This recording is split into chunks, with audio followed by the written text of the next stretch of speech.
This video provides a quick overview of some of the key characteristics of good and great strategy models.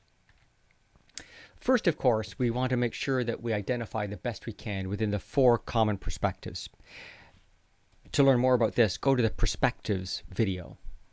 Now, each of the perspectives needs to answer specific questions. So financial typically talks about how do we drive shareholder value or operating efficiency. In this example, more customers, fewer planes. Simple objectives, simple wording. What do our customers want? Well, the theory is if we have the right customers, they want 2 things from us. They want on-time flights and low ticket price. So the strategy map also has a limited number of arrows. It describes in a simple context exactly what are the benefits that we're looking for and how they link up to the other objectives.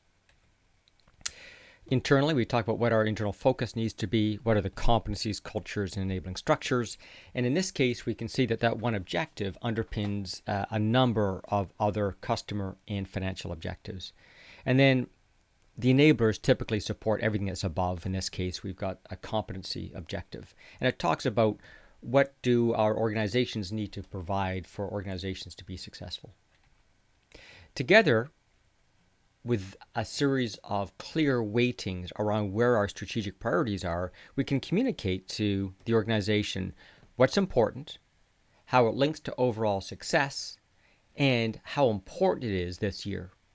Now, the objectives should transcend time, say 3 to 5 years. The weightings, on the other hand, are going to describe typically a 12-month horizon of what our strategic priorities are.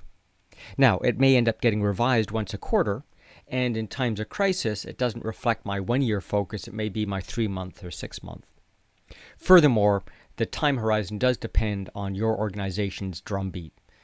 Companies like Kinko's and FedEx may adjust their weighting once a month because they're very fluid, dynamic, and agile businesses, whereas others like Boeing may take a number of years before they change the weighting because they're working on much longer production and delivery cycles.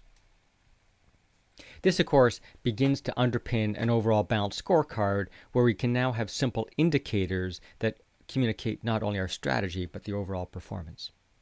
So specifically, what are we looking for? We're looking for clear strategy maps, maps which are cross-functional, and by that we mean every strategic objective must cover multiple functions in your organization. So we don't single out performance silos or departments, but allow us to work as a cross-functional team. The objectives must be logical and inclusive. Everyone must understand what the story is of your organization, even if they don't work for you. Experiential. We need to understand the strategy map will change over time as we learn about successes and failures in the organization. It has to have that continuous feedback loop. The objectives have to be action-oriented. The strategic objectives specifically need to have a verb as well as a noun. And we should be keeping it simple, and I would argue in simple language, simple terms. Finally, refine. Keep it simple. You should be less than 10 strategic objectives, and certainly less than 7 is not too few. And it needs to transcend, as I said, about 5 years. So what's this look like in a strategy map? Specifically, a checklist would be 10 or fewer strategic objectives. Simple, non-technical wording, more passengers, fewer planes, lower ticket price, and typically only 1 verb, 1 noun. A few arrows. Obviously, everything links to everything else. We're trying to communicate the highest relationship, highest cause-effect relationship, and try to avoid double-headed arrows. Each objective should be weighted out of 100%.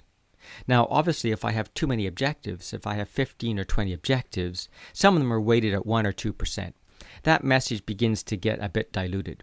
You're better off keeping fewer objectives within the scope of that strategy map and carry that detail through the cascade, the next level down. To learn more about that, listen to our cascade video. And to learn more about strategy map design standards, please go to pm2consulting.com.